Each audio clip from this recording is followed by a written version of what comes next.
बाबू सल्हा recording by सवेरा films. छमकी छोड़ी जाए माझी तुलिया बोलिया बोला है मीठी बोलिया और ये बोलिया छमकी और जाए माझी तुलिया बोलिया बोला है मीठी बोलिया और ये बोलिया बोला है माझी टोलिया और ये बोलिया बोला है माझी टोलिया।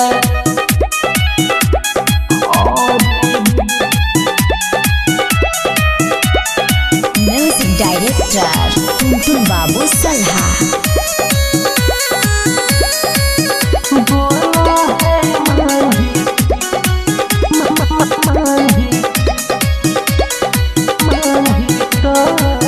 और ठुमकी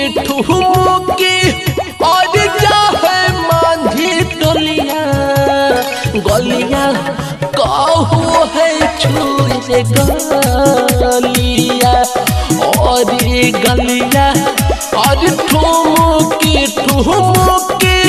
मिल जा है माझी टोलिया गलिया कहू है छुए गलिया और गलिया कहू है छुए गलिया और गलिया कहू है छुए गलिया।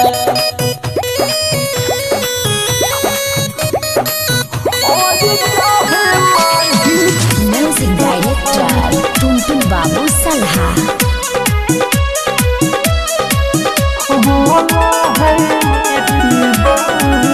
और लाली लिपस्टिक पेन्ही बलिया तीन तलिया हलिया महंगी जी से कहे हलिया और हलिया लाली लिपस्टिक पेन्ही बलिया तीन तलिया हलिया महंगी जी से कहे हलिया और हलिया मांझी जी से कहे हलिया और हलिया मांझी जी से कहे हलिया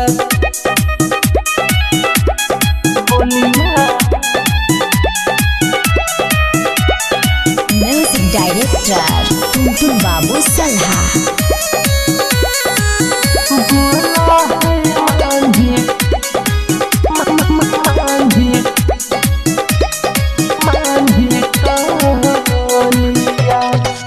रह जायो जीत से लगाबो हैया कलिया कई बनले घर बलिया और सलिया नीति समहनीस छोटू से लगबैया कलिया कई बनले घर बलिया और कहे बहले घर बलिया और कहे बहले घर बलिया। सवेरा फिल्म्स रिकॉर्डिंग स्टूडियो शाहपुर चौक देवन बिघा।